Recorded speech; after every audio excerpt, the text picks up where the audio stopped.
სამეთ აღარ მოიწვია ადამიანი, იმიტომ რომ მადლობა ღმერთს ეკონომისტები საქართველოში ბევრი არიან რა, გავლენას ვახდენთ ქვეყნის ეკონომიკაზე, ეს სხვა თემაა, მაგრამ და მინდა ხოლმე რომ ახალი სახეები წარმოგიდგინოთ და ახლებურად შევხედოთ მიმდინარე ეკონომიკას. ორი შემთხვევა, ეს მეორე შემთხვევაა, რომ ბატონი სოსო მოიწვია მეორედ. პირველი იყო რამაზ კირილიანი, საინტერესოდ ისაუბრა, მაგრამ ტექნიკამ გვიტყუნა, კარგად ვერ ჩაიწერა და ერთმა ორმა მეგობარმა მითხრა, კიდე მოიწვია რომ წესიერად ტვინი გავიბურღეთ მაშინ მისის მეითო და ესეად ვისაუბრებთ და მოიწვია. და დღეს ბატონი სოსო სთხოვე მეორედ მობრძანდა დიდი მადლობა ბატონი სოსო და რატო? ჩვენი პირველი შეხვედრა ძირითადად საერთაშორისო თემატიკას დაეთმო და მიეძღვნა.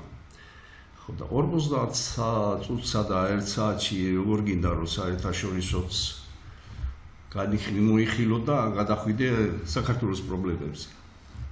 არადა იმისი არ იყოს ყველასად ჩიოდა და მენახირე ბუზარგასო. მართალია საერთაშორისო თემები გავლენას ახდენს ჩვენს ქვეყანაზე, მაგრამ უშუალოდ მინდოდა რომ ამ თემებზე გესაუბრა და რომ ტელეფონით დაგელაპარაკე და თქვი რომ საქართველოზე ვისაუბროთ, მეც მაგას ვფიქრობდი და ვიფიქრე რომ ტელეპათია ნამდვილად არსებობს მე, იმიტომ რომ რაღაცნაირად. მაგრამ ბატონო სოსო, რადგან ესეთი ისა ლოგიკურად თუ გადავიდეთ იმ საერთაშორისო ამბებიდან საქართველოზე, ერთ კითხვას მაინც დაგისვამთ. რომელიც ამ ბოლო დროს ავიკითხე ამერიკელი მიმოხილველის წერილში, ძალიან დამაინტერესა და თქვენ რას ფიქრობთ ამის შესახებ. ესე იგი, ჩვენს გარშემო სულ ომებია ჩრდილოეთში, აღმოსავლეთში, სამხრეთში. ხო და ეს კაცი წეს რომ სამი მიზეზია ომის გამოწვევის. ერთი რომ ქვეყანა სახელმწიფო რომელიც იწყებს ომს, სურს იმ ქვეყანაში თავისი დომინაცია განახორციელოს, თავისი ნება გაატაროს. მეორეა იქ ქონებას იქ არსებულ ძირითად აქტივებს და იმებს ქონებას დაეპატრონოს და მესამეა ძალზე გამოყოფს ნავთობს. თქვენ თუ ეთანხმებით და მცირე ხანს ამ თემაზე შეჩერდით და მე თქვენ საითაც გინდათ იქით გააგრძელეთ საუბარი. საქმე რა არის, იცით რომ საერთოდ ზოგადად როცა ომს იწყებენ ხოლმე გააჩნია სახელმწიფოში მოქმედ იმ სახელმწიფოს მმართველ ჯგუფს თუ პიროვნებას, ხო? იმას რა მიზეზია ომის დაწყების. ახლა ხდება ისეც რომ ვთქვათ რომელიმე მმართველი იმიტომ იწყებს ომს, რომ თვითონ ქვეყნის შიგნით თავისი ლიდერობა გაიხანგრძლივოს. ამას აბრალებენ მაგალითად ნეთანიაჰუს. გასაგები. რომ ყურადღება გადაიტანოს თავისი ხალხის არ აი ომია და იმდენად შიგნით გამწვავებული პოლიტიკური ბრძოლა მიდის, რომ არის ზოგი ანალიტიკოსი ფიქრობს, რომ არ იყოს ეს დაუმთავრებელი ომი ისრაელის გარშემო, ნეთანიაჰუ თავის ლიდერობას, პრემიერ-მინისტრობას ვერ შეინარჩუნებოდა. ამიტომ მასო აწყობსო მუდმივი ომიო. ამას ამბობენ მაგალითად ზელენსკიზეც, იმიტომ რომ ახლა უკრაინის კანონმდებლობით სანამ ომია, იქამდე სახელმწიფო არ უნდა ჩაატაროს პრეზიდენტის არჩევნები. ხო, ამაზე ახლა ედავებიან უკრაინას და უშუალოდ ზელენსკის, იგივე ვთქვათ, შეერთებული შტატები და ძირითადად შეერთებული შტატები და ზოგიერთი სხვაც კიდე რომ ჩაატარეთ კაცო არჩევნები, რამდენიხა შეიძლება უარჩევნელო იცხოვროთ. არა, ომიაო. შეგიკითხეთ. კანონმდებლობით რომ თქვით, ეს კონსტიტუციაში უწერია? კონსტიტუციაში უწერიათ, კონსტიტუციაში. ვიდრე ომი გრძელდება, ომის დროს არჩევნების ჩატარება არ შეიძლება, ასე უწერია. გასაგებია. ხო.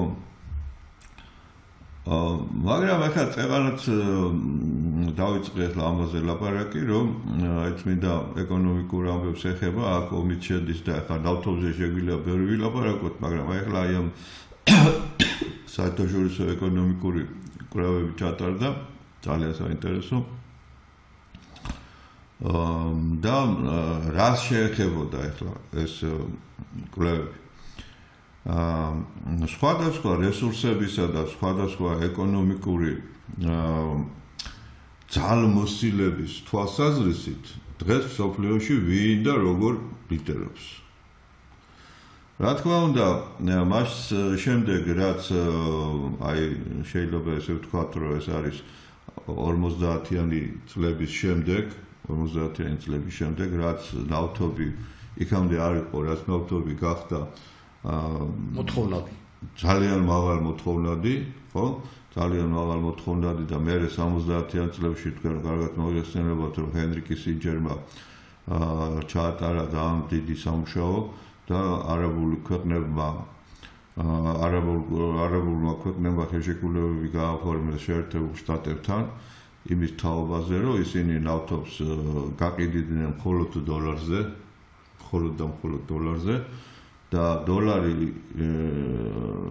აი 71 წელს იყო საერთაშორისო შეთანხმება ეგრეთ წოდებული ბრეტენ ვუდის ხელშეკრულება, რომლის დროსაც სახელმწიფოები შეთანხმდნენ, რომ მათი სარეზერვო ვალუტა იქნებოდა დოლარი.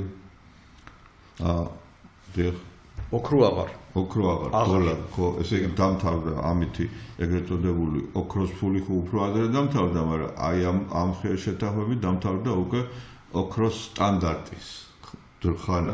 და სარეზერვო ვალუტა რეზერვში იდება უკვე არა ოქრო და სხვა ძვირფასეულობა, არამედ დოლარი.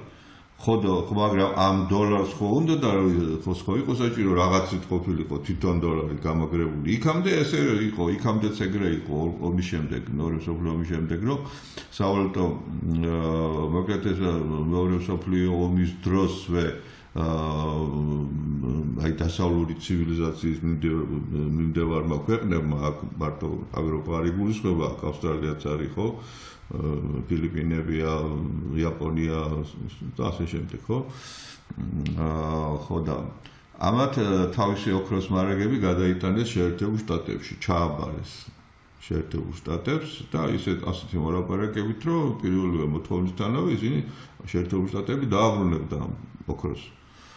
მაგრამ მე დაიდო ხელშეკრულება, რომ ესე იგი, რადგან დოლარი ამოშთა შეერთებულ შტატების ტერიტორიაზე, რომ სხვა მსოფლიო ვალუტები იქნებოდა გამაგრებული დოლარით, ხოლო დოლარი იქნებოდა გამაგრებული ოქროთი.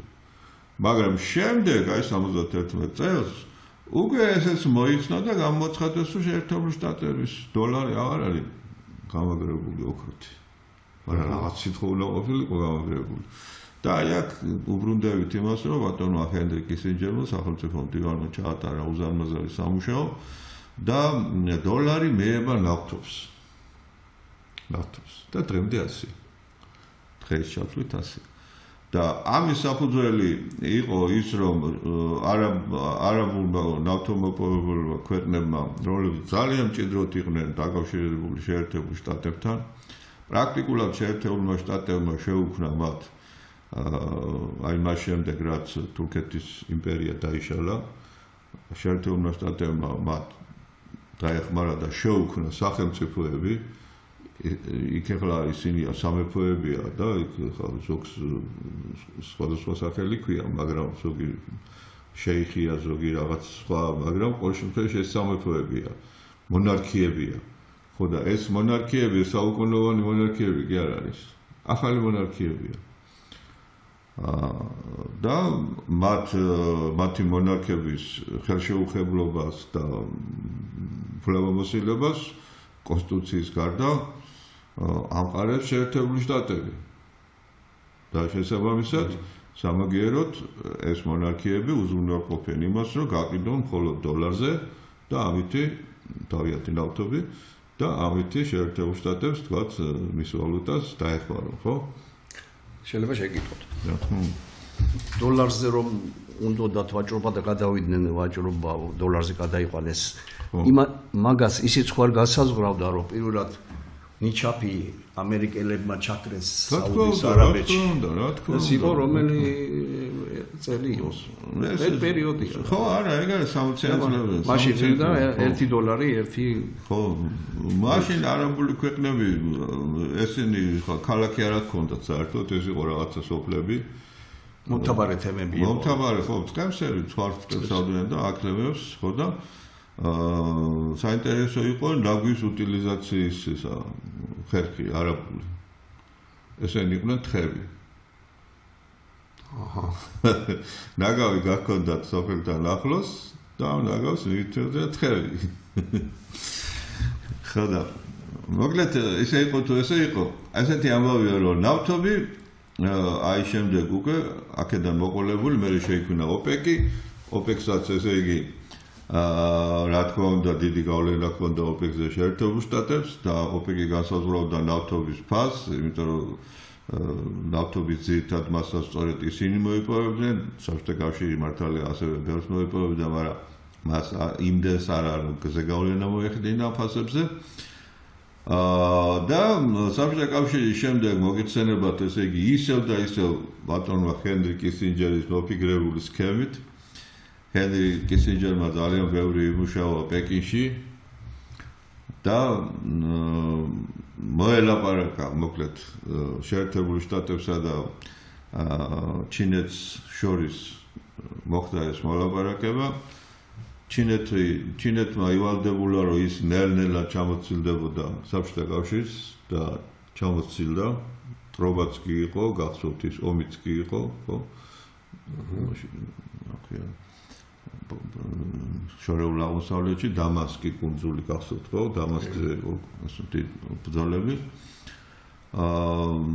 და შეერთებული შტატებისაგან და მთლიანად გლობალური დასავლეთისაგან ჩინეთმა მიიღო კოლოსალური უზარმაზარი ინვესტიციები. ამ ესე იგი დასავლეთის ქვეყნებმა ჩინეთში გადაიტანეს თავისი საწარმოები, იქ გააშენეს თავის ტერიტორიაზე და იქ გადაიტანეს მილიარდობით, ასეულ მილიარდობით ესე იგი ინვესტიცია ჩაიდო და ესე იგი ჩინეთმა სამზარეულად ასე ხონჩით მიიღო ტექნოლოგიები, ქარხნები, მუშების შრომელების და ინჟინერების კვალიფიკაცია და ეს ყველაფერი და ჩვენ ლაპარაკობთ კაცო რა არის ეს როგორ შეძლეს ჩინელებმა რომ ესე იგი ეს რა სასწაული ეკონომიკური სასწაული ჩაატარეს. ეკონომიკური სასწაული კი არ ჩაატარეს კაცო. ევროპის ქვეყნებმა და ამერიკამ მიართეს, აჩუქეს, მისცეს პირდაპირ ეს ყველაფერი. ხო და ეხლა ჩინეთის ტერიტორიაზე რო იყო ეს ქარხანა და ეს ტექნოლოგიები რაღაცა ხა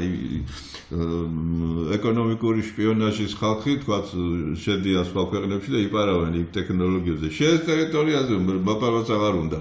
აგერი გაქვს. ხო და ესე მოხდა ისა რა ქვია ჩინეთის დაწინაურება.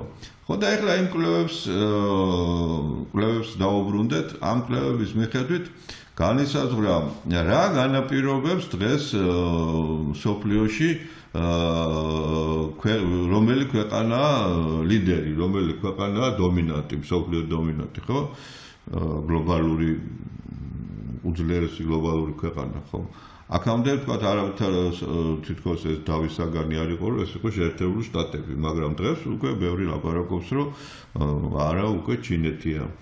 თუმცა ამ ბოლო ხანებში იმ სამხედრო კონფლიქტებმა, რომელიც სინამდვილეში წარმოადგენს, რა თქმა უნდა, შეერთებული შტატების დაპირისპირებას ჩინეთთან, მაგრამ ეს არის პროქსი ომები და იქ არც ჩინეთი იბრძვის სინამდვილეში და შეერთებული შტატებიც პრაქტიკულად არ იბრძვის, რაღაცა 5 თუ 6 თუ 10-მდე ამერიკელი ჯარისკაცი დაიღუპა თქვათ ირანთან კონფლიქტში და ეს ახლა ისა ხო ამას როგორ უნდა დაარქვა ამას ომი როცა 10 კაცის მეტი არ დაუყულა ხო არავითარი სახმელეთო ოპერაცია არ ყოფილა და მხოლოდ საჰაერო დაბომბებით შემოიფარგლებოდა ხო და მაგრამ გამოჩნდა რომ კოლოსალური განსხვავება თავის იგი ტექნიკისა და ტექნოლოგიების დონის მიხედვით აი ამ შეერაღებაში რუსული და ჩინური ტექნოლოგიები იმდენად ჩამორჩება შეერთებული შტატების ტექნოლოგიებს, რომ აბსოლუტურად ვერაფერი ვერ მოუხერხა ჩინურმა და რუსულმა იარაღმა ამერიკულ ავიაციას, რაკეტებს თუ ასე შემდეგ, პრაქტიკულად რაღაცა 1 თუ 2 ის იყო. 1 თუ 2 რაღაც ფერნავის საშუალება ჩამოუგდეს, ისიც რაღაცა მიზეზების გამო. ვთქვათ, ერაყელი ჯარისკაცი არ ვიცი მთვრალი იყო თუ რა ჭირდა, ერაყელი კი არა, გოდიში კუვეიტელი, ანუ მოკავშირე შეერთებული შტატების იმან ჩამოაგდო ამერიკის თვითმფრინავი, სამხედრო თვითმფრინავი, ნუ აერია რა. არ ვიცი აერია თუ სიზმარი ნახა, ხო და. ეხლა ეს კვლევები რას მიეძღვნა?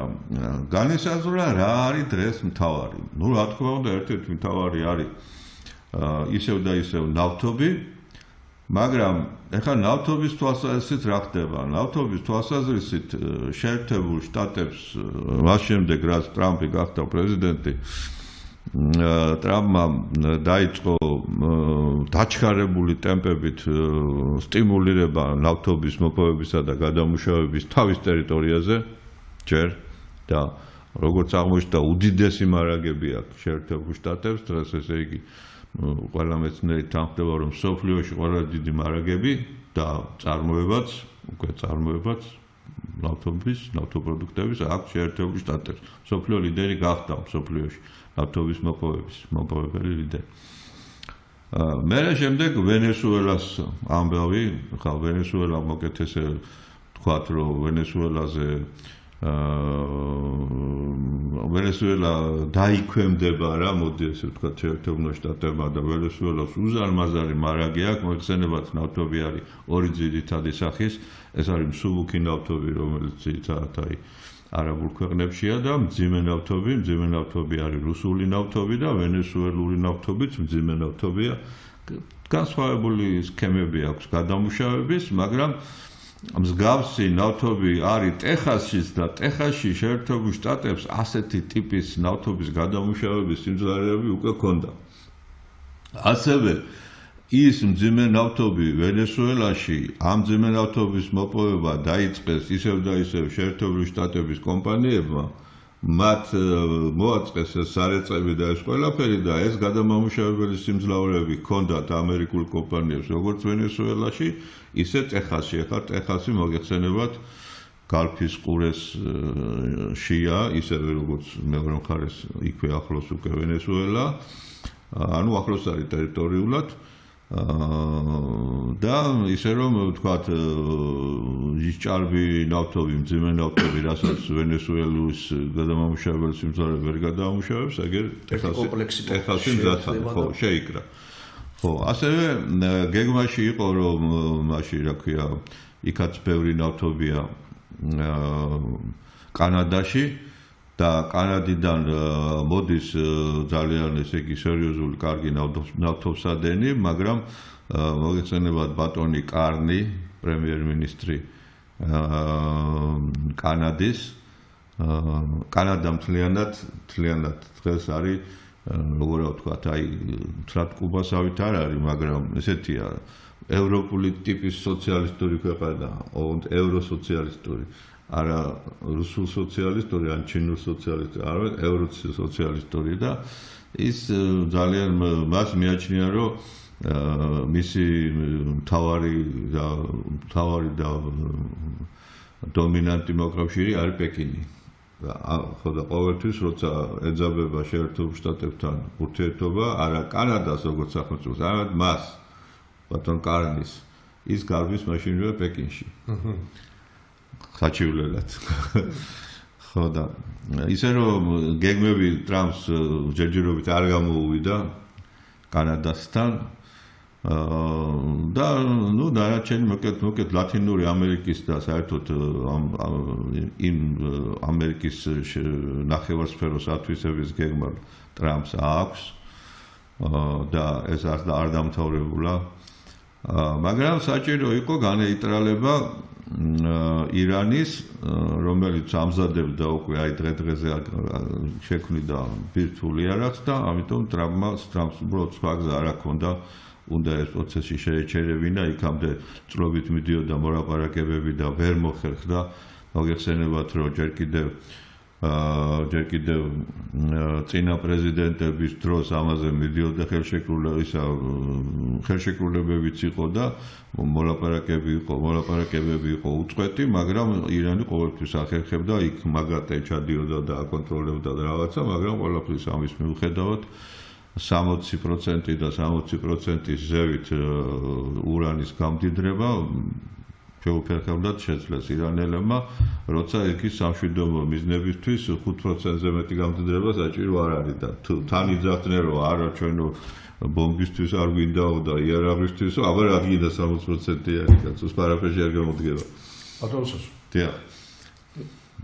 ისე საინტერესო ტყუებით რომ შეწყვეტაც არ მინდა, მაგრამ არც ის არ მინდა რომ ჩვენი დათქმა ვერ შევასრულოთ. შევასრულოთ, ეხლა გეტყვით სულ. ამასთან ერთი შეკითხვაც დამებადა და თუ კი ბატონო. მიპასუხებთ, მადლობა დარჩები. ეხლა ტესლა რო ცოცხალი იყოს და ან მისი მსგავსი ადამიანი ამ შეკითხვას არ დაგესვამით.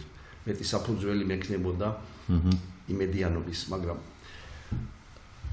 დადგება ის დრო ტექნოლოგია ინდონეზიავა, რომ ეს ერთ-ერთი მიზანი ომების წამოწყებისა ნავთობი მოიხსნას. ანუ განახლებათ ენერგიაზე თუ სხვა ენერგიებზე გადავიდეთ. ტესლა საერთოდ ზის იმას აპირებდა, რომ ზეუნა შეექმნა მთელ მსოფლიოს გაანათებდა და გააშუქებდა და ტესლა აპარაკობდა ეთერის ენერგიაზე. ეთერი არის ძალიან ისეთი მატერია, რომლის არსებობაზე დაობენ, მაგრამ აი მოგეხსენებათ, რომ ფიზიკა ჩვენ მაგალითად ვიცით ნიუტონის ფიზიკა, ხო? მაგრამ ნიუტონის ფიზიკა არ აღმოჩნდა საკმარისი, რომ აეხსნა სამყარო. დედამიწაზე რაც გვაქვს, რასაც ხედავდა ჩვენი გრძნობათა ორგანოების შევიგრძნებთ, იმისი ახსნა ნიუტონის ფიზიკით სრულიად საკმარისი იყო. მაგრამ უფრო ღრმად თუ წავალთ და უფრო შორს თუ წავალთ, ნიუტონის ფიზიკა ამას უკვე აღარ ახსნიდა და საჭირო გახდა ფარდობითობის თეორია და ეინშტაინის გენიალური კვლევები.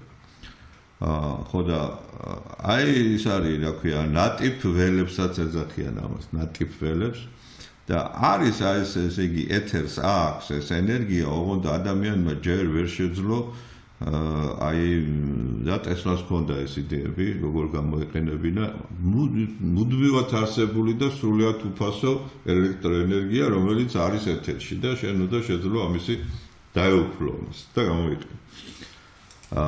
ტესლას გენია მაგაში მდგომარეობდა და ახლა მისი მემკვიდრე ამ თვალსაზრისით შეიძლება ითქვას, რომ ილონ მასკია. ხო და ილონ მასკს აქვს ეგეთი გეგმები და მე იმედი მაქვს, რომ ის ამას შეძლებს. მაგრამ თანდათანობით ისედაც ახლა რაც შეეხება იმას, რა ქვია, განახლებით ენერგიის წყაროებს, ამან ვერ გაამართლა იმ თვალსაზრისით ვერ გაამართლა, რომ ის ვერ უწევს კონკურენციას ტრადიციულ წყაროებს, ანუ ნახშირჟანგბადებს, ნავთობი იქნება თუ ნახშირი იქნება თუ სხვადასხვა. ერთადერთი ძლიერი ენერგიის წყარო არის, რა თქმა უნდა, ჰიდროელექტროსადგურები, მაგრამ იმას დიდი უკუეფექტიც აქვს, ხო, კლიმატს ცვლის და მთელი ამბებია. რისკები ახლავს და რა თქმა უნდა, უზარმაზარი ხა მაგალითად იგივე ჩვენი სიამაყეა ენგურქესი თუ ჟინვალქესი, მაგრამ მე მაგალითად ჟინვალის გარშემო ტყეებში სიარული არ ვსიამოვნებს, იმიტომ რომ იქ ბუნება აბსოლუტურად შეიცვალა. არაკომფორტული გახდა. ის არის, რა ქვია, ნესტიანია. ეს საგზნობლა? ხო, არა, მე იქ ტყეში მაგალითად ტყის კაცი ვარ, ძალიან მიყვარს ტყე. მაგრამ იქაურ ტყეში სერინობა მე არ მომწონს, არ სიამოვნებს. ხო, და იქ მაშინ დასავლეთში ხო ენგურქესმა ძალიან შეცვალა ბუნები და იქ გამოიწვია ძალიან მძიმე ბუნებრივი კატასტროფები და ყველაფერი. ნუ, მაგრამ ახლა ეს უკვე რაღაც მაგაზე ლაპარაკი.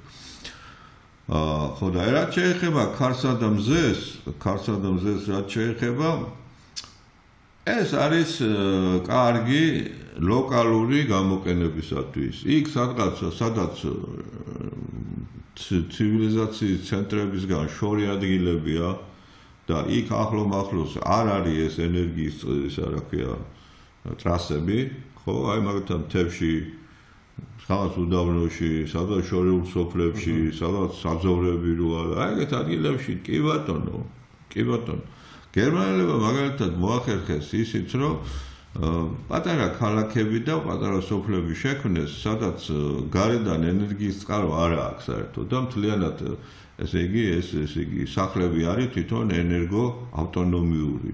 ამ სახლებს თქვათ აქვს ქარის ტურბინაც მზის ისა რა ქვია ელემენტებიც ორნაირი ისეთი რომელიც დენს გამოიმუშავებს და მეორე რომელიც წყალსაც ხელებს ორნაირი და მესამე კიდე იყენებენ მიწის ენერგიას მიწის სიღრმეზე თბო ელემენტები ქვია თბო ტურბო იმას ტუმბოებსაც ეძახიან იქ მიწის ქვეშ ხო იქ ის არის რაღაც სიღრმეში მუდმივი ტემპერატურა +4-5 არის სულ ხო და ესე იგი თუ გარეთ ახლა -20-ია ხო ის +5 უკვე კარგია ხო ესე იგი რაღაცას გმართებს და ნუ კიდე სხვა რაღაცებია ხო და მოკეთ ეგ ხერხდება მაგრამ ეს გერმანიაში ხერხდება იმიტომ რომ ეს განახლებადი ენერგიის წყაროები არის სუბსიდირებული იმას როგორც კი სუბსიდირებას მოუხსნე დამთავრდა აღარ არის კონკურენტუნარიანი ჯობია ისევ ის გამოიყენო გაზი და ნავთობი და ქვანახშირი და ასე შემდეგ ხო და ისე რომ ენერგიის პრობლემა კაცობრიობას გადაწყვეტილი ვერ აქვს არ აქვს ეხლა ბევრი შემიძლია ამაზე ვილაპარაკო მაგრამ დრო არ გეყოფ გასაგებია ამიტომ დაუბრუნდეთ ესე იგი იმ კვლევას რაც წელან გითხარით ეხლა ეს რა კვლევაა ეს კვლევა გულისხმობს იმას რომ ვის აქვს არა მხოლოდ წიაღისეული არამედ უკვე ადამიანის გონების ნაყოფი და იმ დროს ეს ნაყოფი ეს არის არ გაიკვირდეთ თქო მაგნიტები ეს არის იშვიათი ლითონები რუსულად რომ დედკაზემელნი ელემენტი რომელზეც დიდი აურზაურია დღეს ატეხილი ეს არის ჩიპები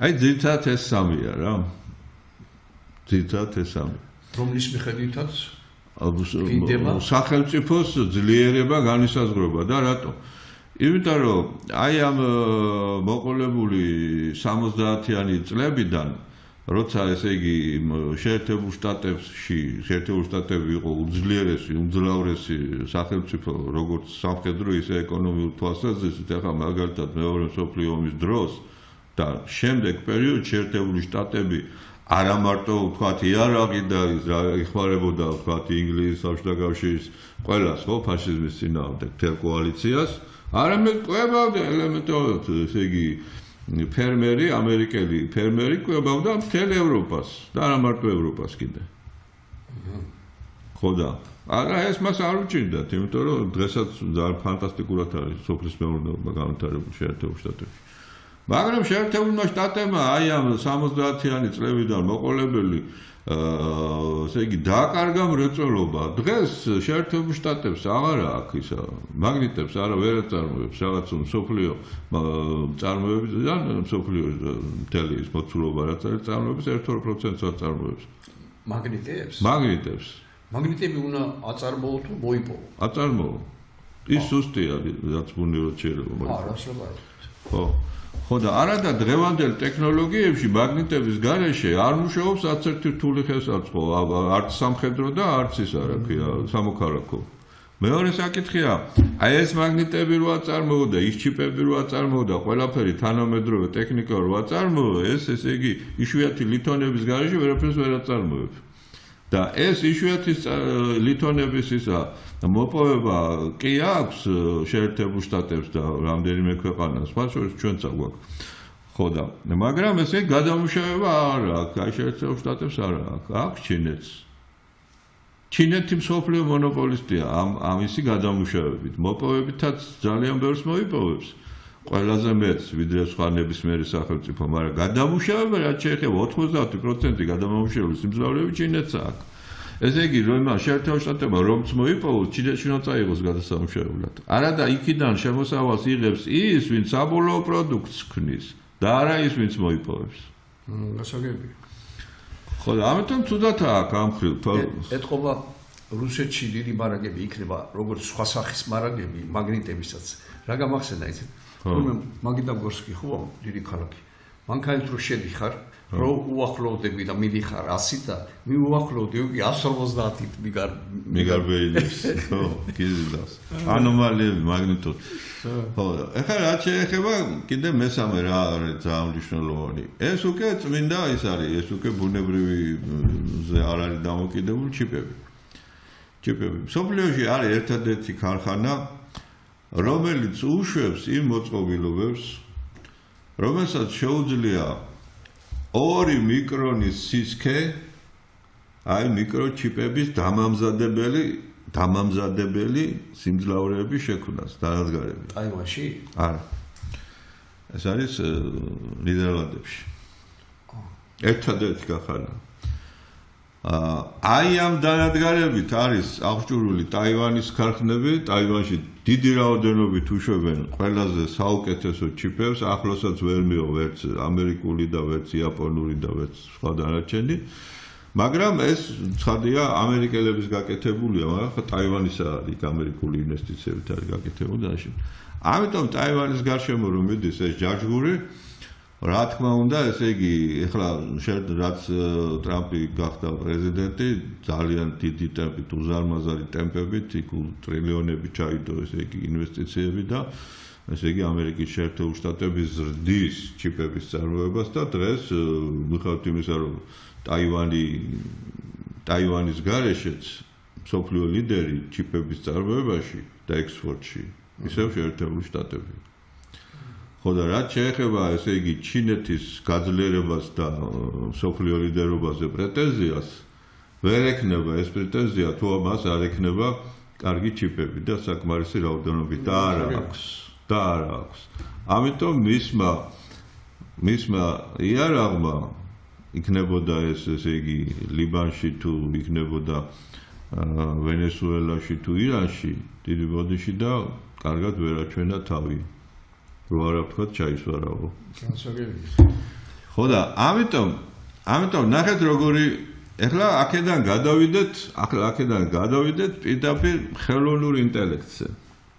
კიდევ ერთი საინტერესო კვლევა გამოქვეყნდა, სადაც ნაჩვენები არის თუ რა გავლენას მოახდენს მსოფლიო ეკონომიკაზე ხელოვნური ინტელექტი.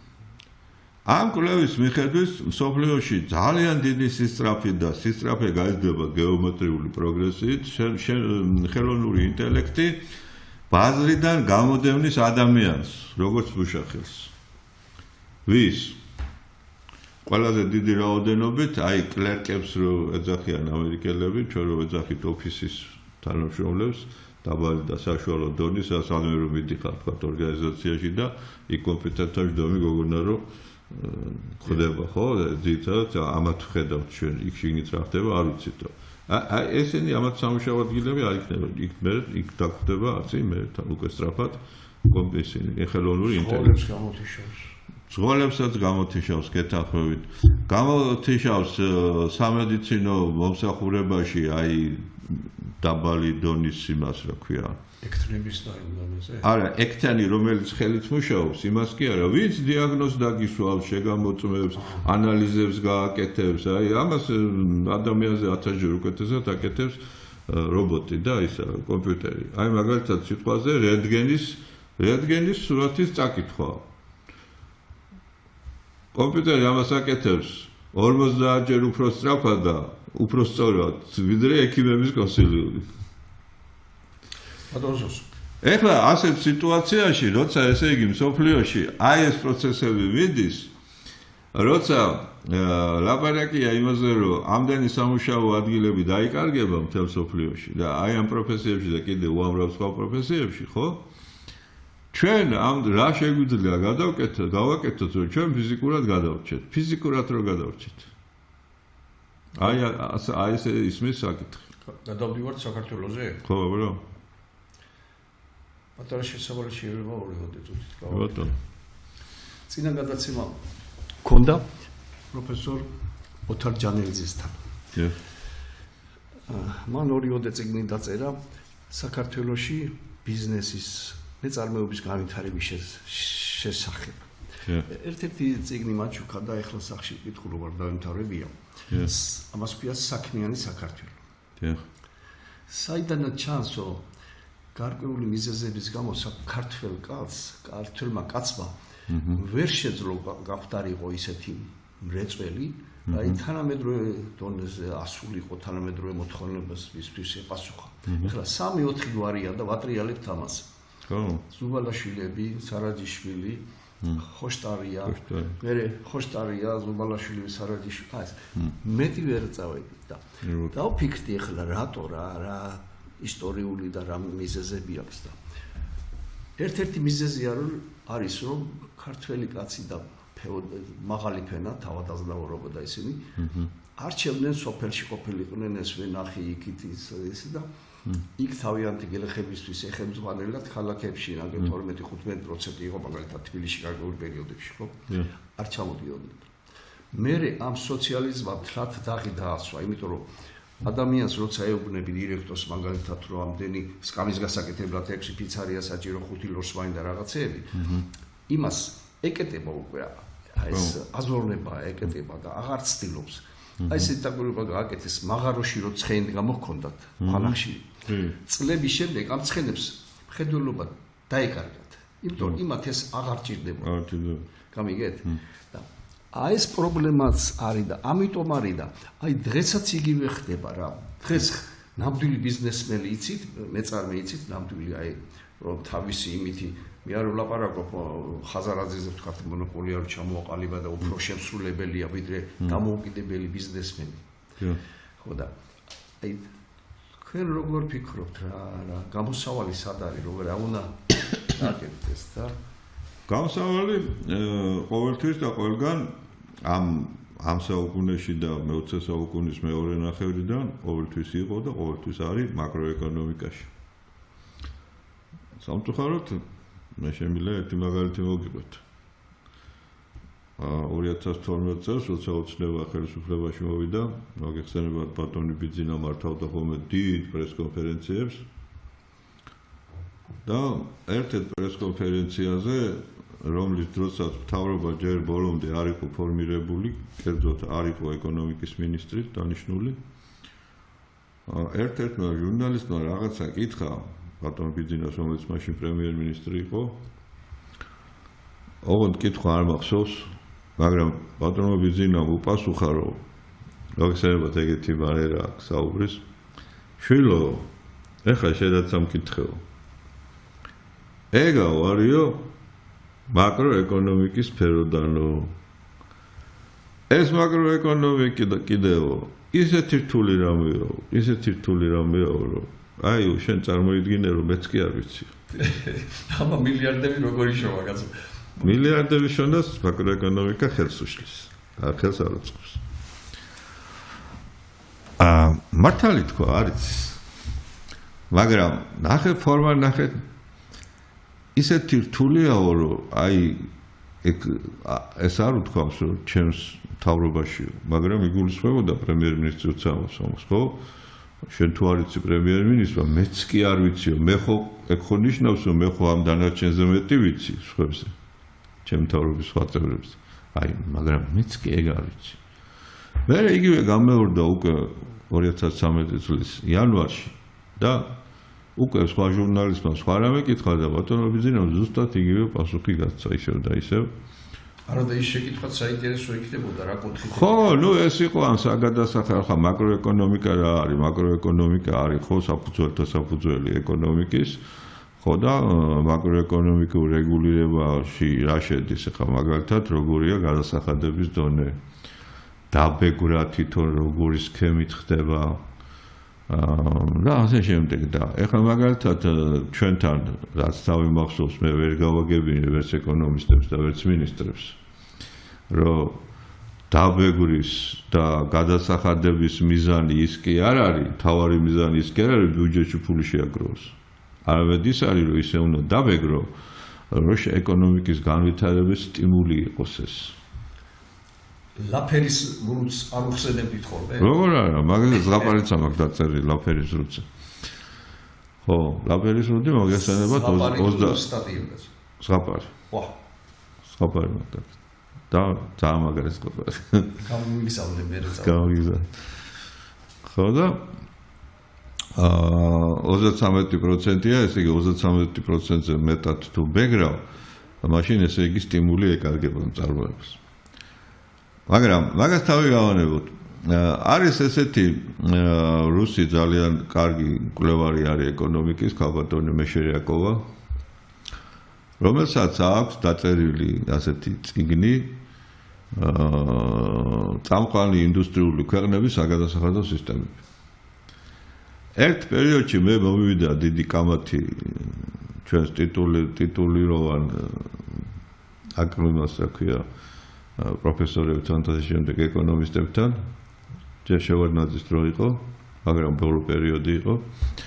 ხო და მე ვამბობდი, რომ დასავლეთის ქვეყნებში, ევროპაში კერძოდ და ამერიკაშიც ესე იგი საგადასახადო ტვირთი არის ასეთი ცნება, საგადასახადო ტვირთი. ეს ნიშნავს, რომ ესე გადასახადის გადახდელს რაღაცა რაოდენობის საკასო შემოსავალი რო შეუვიდა, ფული რო შევუვიდა თავის ეკონომიკის საქმიანობით, ხო, იქიდან რამდენი უნდა გადაიხადოს.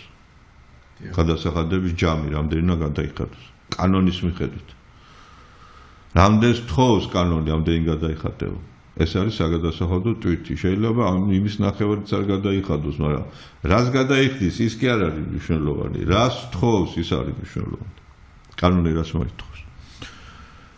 ხო და აი ეს კამათი რომ მომივიდა ყველაზე ცნობილი ჩვენს ეკონომისტებთან, აი თქვენს რო ყველაზე რო იცით, რო ყველაზე მაგარი ეკონომისტები ეგენი არიან. აი მაგათთან ქონდა ჩვენ არასამთავრობო ორგანიზაცია ქონდა მე და ბატონ ნიკო ორველაშვილს ცხოვრებულს. დიახ, ცხოვრებულს, ჩემს უახლოეს მეგობარს და ჩვენ მაშინ ვიმუშაობდით, რომ გვინდოდა დაგვეწერა და დავწერეთ ახალი დღეების ახალი კანონი. და აი მაგაზე მუშაობდი, მაშინ მომივიდა და როგორც აღმოჩნდა, აი საგადასახადო ტვირთისთვის ტვირთს არ აქცევდნენ მაინდამაინც ყურადღებას ჩვენი მეცნიერი ეკონომისტები.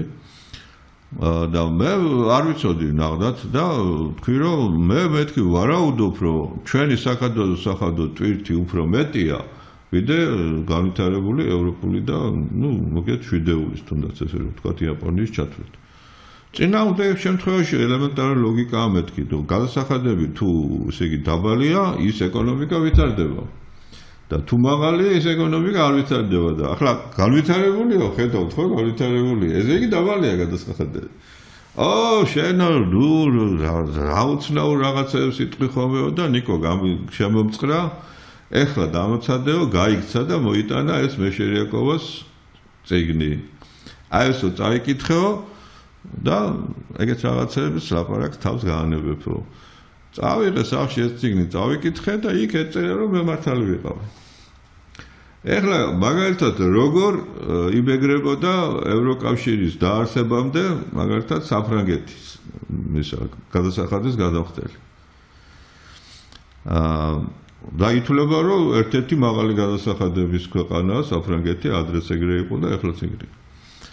ხო და იმიტომ გამოიქცა ეს მსახიობი, ხო რა გვარი იყო და ხო, ხო, გამოვიდა. ეს ხილი ესე თვითონ. ხო და ესე იგი აღმოჩნდა რომ დიდ კორპორაციებს რო თავი გავანებოთ, საშუალო და მცირე და საშუალო ბიზნესი და ინდივიდუალური ბიზნესი თითქმის არ იბეგრება. თითქმის არ იბეგრება. თითქმის ესე იგი 90% მიაქვს სახში. თლიანად. რატო?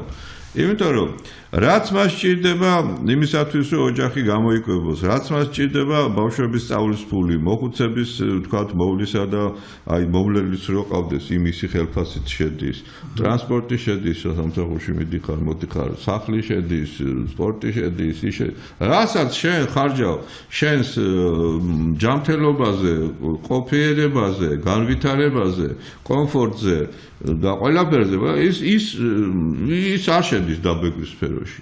ის არ იბეგრება, საერთოდ არ იბეგრება. ესე იგი დასაბეგრი ბაზიდან გამოირიცხება ის თანხები.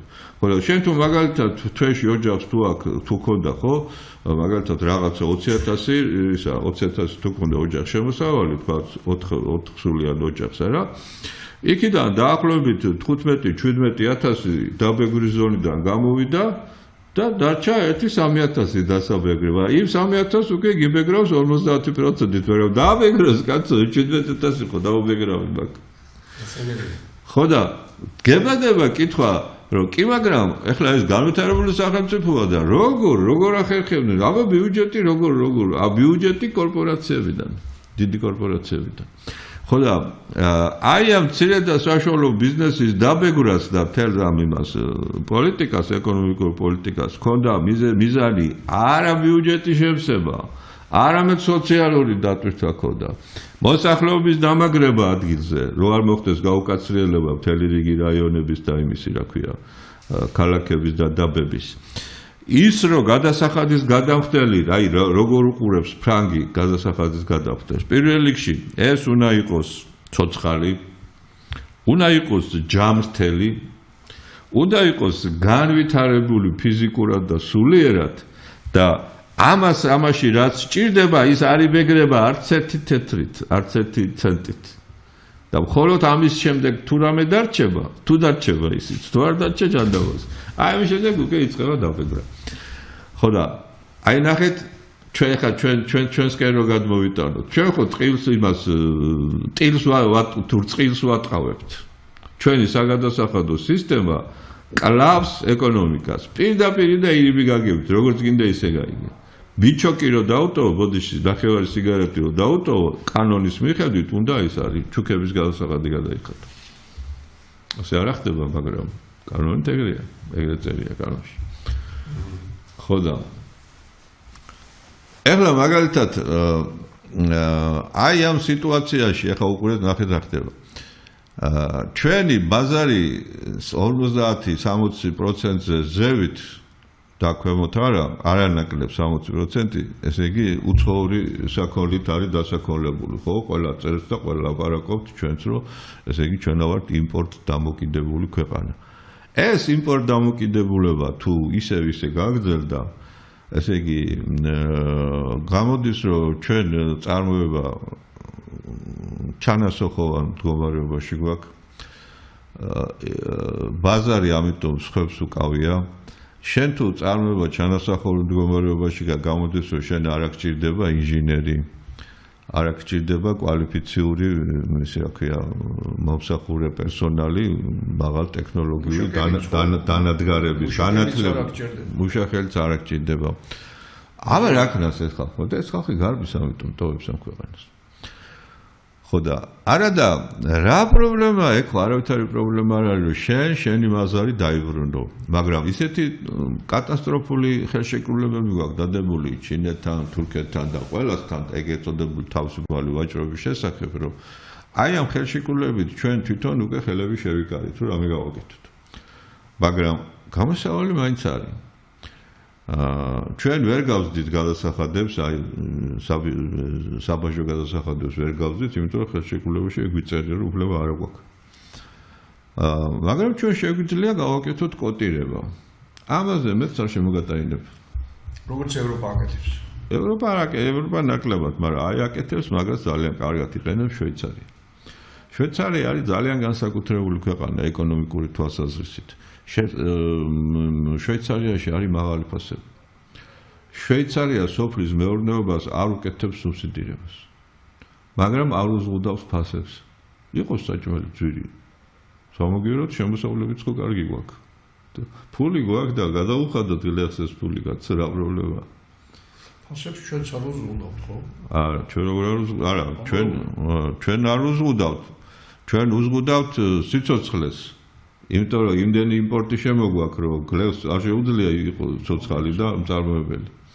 როგორ შეიძლება რომ ადამიანს ცოცხალ ქართველს აზრად მოვიდეს, რომ ნიდერლანდებიდან პრასი შემოიტანოს საქართველოში კაცო. ნიუ-იორკი კიდე იქიდან. არა, პრას ხავს უსვა, ხო? იმ ფილმში რო გვაქვს პრასი არ გინდაო, პრასი გვაქვსო. ხო და ეხლა მაგალითად აი ტრამპს უთხრეს მაშინ თავის დროზე რომ თქვა რომ ჩვენ ჩინეთს ეკონომიკურ ომს მოუგებთ და ჩვენ რეინდუსტრიალიზაციას გავაკეთებთ და როგორ 16 ნობელის პრემიის ლაურეატია შეერთებულ შტატებში 16 ეკონომისტი. და ამათ ესე იგი აი დაწერეს ერთი საერთო წერილი და ყველა მოაწერა ხელი რომ და იქ წერდნენ რომ რასაც ტრამპი აკეთებდა ზამთრის თვეებში რა როცა გახდა პრეზიდენტი ის რო დაიწყო სატარიფო ომი და ასე შემდეგ ხო რომ ეს მოსპობს ამერიკას ეს რასაც ეს მისი ტრამპის ეკონომიკური პოლიტიკა მოსპობს ამერიკის ეკონომიკას და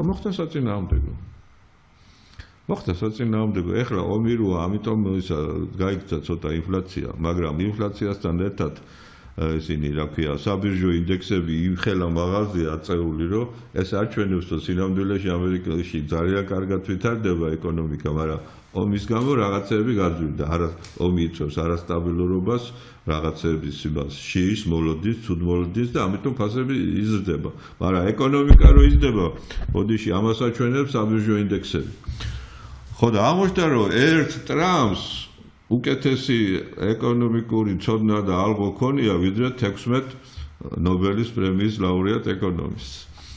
ხო და რო კითხეს რომ აი როგორ შეიძლება რომ ჩინეთი დაამარცხო შენ აი ჩვეულებრივი რაღაცების წარმოებაში ტრამპმა უპასუხა რომ რა თქმა უნდა ჩვენ არ გამოგვივა და არ გავაკეთებთ რომ ხელფასები ისე დავწიოთ რომ ჩვენთან მუშახელი უფრო იაფი იყოს ვიდრე ჩინეთში ეს ანტიამერიკული იქნება და ეს არ გამოვა მაგრამ ჩვენ სხვა რამეს გავაკეთებთ ჩვენ დავწერთ გადასახადებს შევამცირებთ საგადასახადო თვით შევამცირებთ და მეორე მხრივ ჩვენ ბევრი გვაქვს ენერგომატარებლები და ენერგომატარებლებს იაფ ენერგიას მივცევთ მეწარმეს და დაბალ გადასახადებს ამითი დავაბალანსებთ იმ იაფ მუშახელს და ჩვენ ვაჯობებთ და ეგრეც მოხდა 19 ტრილიონის ინვესტიცია მიიღო შეერთებულმა შტატებმა აი რეინდუსტრიალიზაციისათვის. ეხლა მაგალითად ჩვენ რა თქმა უნდა ეგეთი უპირატესობები არ აქვს, მაგრამ ჩვენ რა შეგვიძლია გავაკეთოთ, ხო?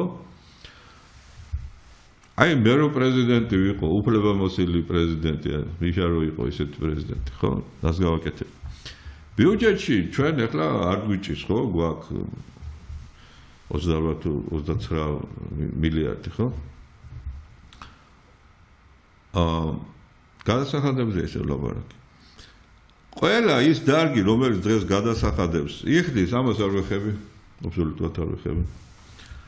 მაგრამ ჩვენ ხო ამრავი თლია დარგიც აღარ გვაქვს, რაღაც მთელი რიგი დარგები, რომელიც ერთ არ გვაქვს. აი ამ დარგების აწარმოებს, ვინც გახსნის და დაიწყებს წარმოებას, ხო? სტარტაპები, ხო? და არა მარტო დარგების, ასე იგი ცალკეული საკითხი შეიძლება დარგად ვერ ჩაითვლება, არც დარგი გაქვს და ერთი საწარმოც არ აქვს და პირველი საწარმო გახსენი რაღაცა ისეთი გასაგები, რაც არასოდეს არ ყოფილა, ხო? აი ამ ახალ ინვესტიციას ვათავისუფლებ 30 წლით. 30 წლით.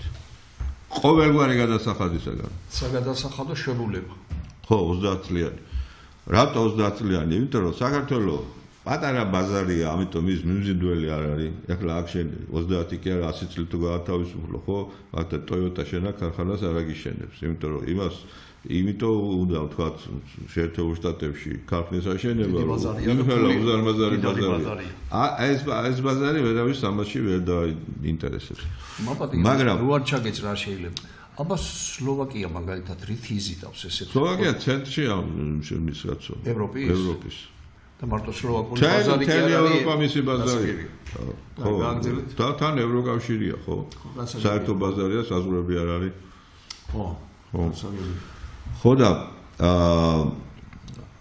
შემდეგ ესე იგი რო ანალიზი გავაკეთოთ და რა ვიცი მე სიამოვნებით მოვიტოვდი კონსტიტუციას და დავიწყებდით აი ამ ეკონომიკური მიმართულების კონსტიტუციური ჩანაწერების განხილვას ისეთი დამაქცევარი მუხლებია კონსტიტუციაში რომ ამ ეს კონსტიტუციას არავინ იქნება ეს ქვეყანა ვერ გაიხარებს გამორიცხულია შეიძლება მაგალითად რომ ეროვნული ბანკი პასუხისმგებელი არ იყოს თავის პირმშოზე ლარზე. ლარი ხო ეროვნული ბანკის საგადამხდელო ბარათია. ხო? არ არის პასუხისმგებელი. შეიძლება რომ მინისტრთა კაბინეტი ქვეყნის განვითარებაზე არ იყოს პასუხისმგებელი. არ არის პასუხისმგებელი. დაიქცევა თუ აშენდება, იქ არ წერია არაფერი. და ასე შემდეგ. რატო არ აქმნით რაღაც ჯგუფს, რომელიც თუნდაც აი როგორ არ აქმნით კაცო? მეცნიერთა კონგრესის ჩარჩოებში, რომ მეცნიერთა კონგრესში არც ერთი ეკონომისტი არ არის. დამუშავდეს აი. არ არის არც ერთი ეკონომისტი. ბატონ თემურთან ხმაზე ამაზე მაკლაპარი. მოიწვიეთ კაცო. ნუ მე მაქვს საკონსულტაციო ჯგუფი და ჩვენ გვაქვს ყოველკვირეული შეხვედრები, ჩვენი გვიწევთ და მუშაობთ და ეხლა მე ამას რო ყვები, ეხლა ეს მარტო ჩემი კი არ არის. გასაგებია. მუშაობთ. და ჩვენ გეგმა გვაქვს დაწერილი ქვეყნის ეკონომიკური ორგანიზაციის. გვაქვს განხილული აი ამ ეკონომიკური დაცემის მიზეზები. და რა უნდა გაკეთდეს, რომელი საკანონმდებლო ცვლილებები, რომელ მუხლებში, რომელ პუნქტებში, კონსტიტუციაში თუ კანონებში თუ რაღაცა ეკონომიკური ცალკეული პოლიტიკები როგორ უნდა შეიცვალოს, მიწის რეფორმა როგორ უნდა გაკეთდეს, ყველაფერი გვაქვს. წევან თქვენ ახსენეთ კვოტების საკითხი. ანუ თქვენ გარკვეულად პროტექციონისტული პოლიტიკის მომხრე ხართ. მოდი, პროტექციონისტული პოლიტიკა თქვენ როგორ გესმით? გარკვეული დაცვალა სამამულო წარმოების. არა, მოდი ესე ვთქვათ. პროტექციონისტული პოლიტიკა ლიბერალი გეტყვით თქვენ ახლა, რომ ეს არის კონკურენციის შეზღუდვა. თავისუფალი კონკურენციის შეზღუდვა, ხო? არა, ნახეთ ამათ როგორც ცუდად აქვთ ეს გაგებული. აი როცა ვთქვათ, არის ხოლმე ანალიზი ჩვენი როგორ მუშაობს ჩვენი ეკონომიკის სამინისტრო, იქ ძალიან გალეგაშვილი ერთი ძალიან კარგი ის იყო მინისტრის მოადგილე იყო ეკონომიკის. იცნობთ ხო? ხო და ის ამბობდა რომ ესენი არიანო აი თავისუფლება და მცდარად გაგებული თავისუფლება, ესე იგი როგორ შეიძლება მოკლედ ევროკავშირზე უფრო ევროპული და უფრო ისა ვარ არის ჩვენი ქვეყანა უფრო საბაზრო რომის პაპზე მეტი კათოლიკე ხო და ის თუ ზღუდავს თქვათ იქ შეტანას და რაღაცას ისე თავისუფლად როგორც გინდა მაგალითად ჩვენ ასოცირების პერიოდი ხო ქონდა კანონმდებლობის ასოცირების ევროკავშირთან ხო და რისი შეტანის უფლება მოგცეს თაფლის მეტი არ აქვს მე როგორც ვიცი ეგ უფლებაც არ აქვს თავიდან მოგცეს თაფლის შეტანის უფლება მაგრამ როცა ქიმიურად გასინჯეს აღმოჩნდა რომ ისეთი რაღაცები იყო იმ თაფში რომ ეგეც აღარ მოგცეს ხო და ეგეთი ამბავია ჩვენ გვაქვს კარგი პერსპექტივა, ოღონდ გვინდა რადიკალური ნაბიჯები და აი ამ რადიკალურისა ეშინია და მე რომ მკითხო არ არის რადიკალური, მე ხوار გეუბნები რომ გადასახადები შეამცირე. არა, რაც დღეს რაც აქვს საგადამხდელო ბაზა, ეს დატოვე ისე.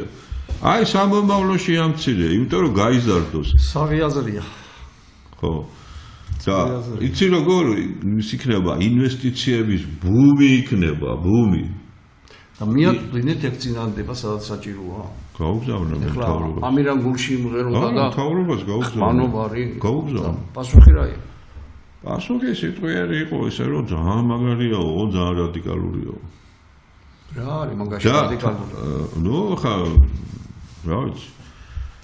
არის თან ყველაფერი ერთად თუ ეგო თიმხელა კომპლექსიაო და რაღაცაო ეგ ყველაფერი ერთად ვერ გაკეთდებაო და არა და როგორ არის იცი რომ ეკონომიკური რეფორმა და საერთოდ რეფორმა ეგ ისეთ საინტერესო თვისება აქვს რომ ან შენ ყველაფერს ერთად გააკეთებ ან ვერაფერსაც ვერ გააკეთებ ეხლა თქვენად ვიც მაგ წინადადებაში რა არის ყველაფერი ერთად რომ გაათავისუფლო ის აწარმო რომელიც რაღაც ახლის არა მარტო ეგ არ არის ეხლა ამის უზრუნველსაყოფად საჭირო არის საბანკო სფეროში ცვლილებები და ბევრი რაღაცებია რა ეკონომიკური პოლიტიკის ხელახლა დაგეგმა უნდა სხვანაირად ფისკალური პოლიტიკის და გვანიშნებენ რომ ჩვენი დრო ამოიწურა სამწუხაროდ ვერც ეხლა ვერ დავამთავრებთ ეს ამოუწურავი თემაა, ყველაზე მთავარი ვთქვით.